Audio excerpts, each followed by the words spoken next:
हम लेके आए हैं कहानी मैं ही क्यों निर्धन हूँ, गौतम बुद्ध की प्रेरणादायक कहानी। राधे राधे दोस्तों, सुनहरी कहानियों चैनल में आपका स्वागत है। एक समय की बात है, एक राज्य के राजा ने गौतम बुद्ध को कुछ दिनों के लिए अपने राज्य में आने का निमंत्रण दिया। उस राजा के निमंत्रण को बुद्ध ने स्वीकार किया और वो अपने कुछ शिष्यों के साथ उस राज्य में चले गए। बुद्ध से मिलकर उस राजा ने उनसे प्रार्थना करी कि वो कुछ दिन वहां रुककर उसके राज्य के लोगों की समस्याओं का समाधान करें और साथ ही उन्हें धार्मिक मार्ग पर चलने की शिक्षा दें। बुद्ध ने राजा की बात मान ली और 3 दिन के लिए उन्होंने इस राज्य में धर्मसभा करने का फैसला किया। गौतम बुद्ध की आने की खबर पूरे राज्य में फैल गई और धर्मसभा के पहले ही दिन बहुत से लोग आए। उसी राज्य के चौराहे में एक भिखारी बैठा रहता था।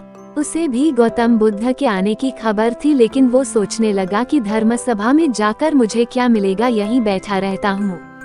जैसे जैसे लोग आएंगे वो मुझे भीख में कुछ ना कुछ देकर ही जाएंगे।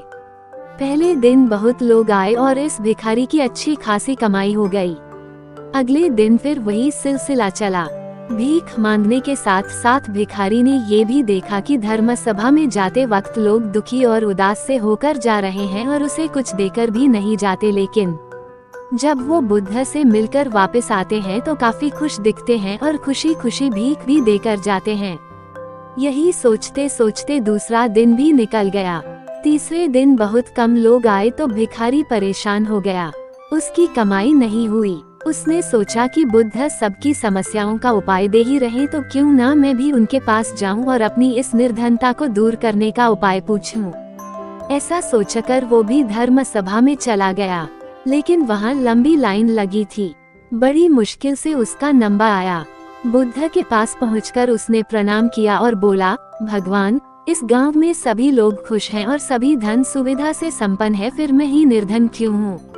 उस भिखारी को देखकर भगवान बुद्ध बोले, तुम निर्धन इसलिए हो क्योंकि तुम हमेशा दूसरों से मांगते रहते हो लेकिन कभी किसी को कुछ देते नहीं। तुम सोचते हो कि लोग तुम्हें भीख में बहुत पैसे दे, लेकिन बदले में तुम किसी को कुछ देना नहीं चाहते।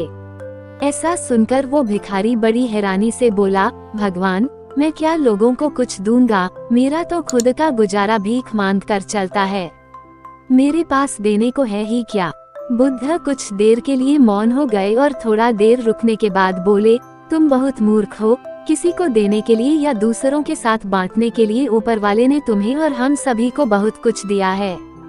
मुस्कुराहट दी है जिसे तुम दूसरों के साथ बांटकर उनमें आशा और उम्मीद जगा सकते हो। आवाज दी है जिससे तुम मीठे शब्द बोलकर लोगों की तारीफ कर सकते हो। 2 हाथ दिए हैं जिनसे तुम दूसरों की मदद कर सकते हो। एक स्वस्थ शरीर दिया है जिससे तुम भीख ना मांगकर मेहनत का काम कर सकते हो।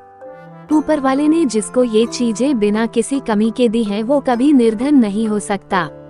तुम निर्धन हो तो बस अपनी सोच की वजह से।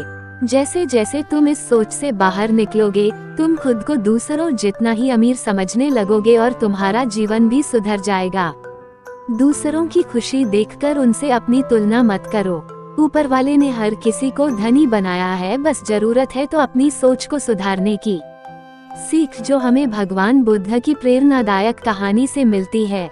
जब हम दूसरों से अपनी तुलना करते हैं या दूसरों को खुश देखते हैं तो हमें लगता है कि हमारा ही जीवन खराब है, बाकी सब खुश है, सुखी हैं।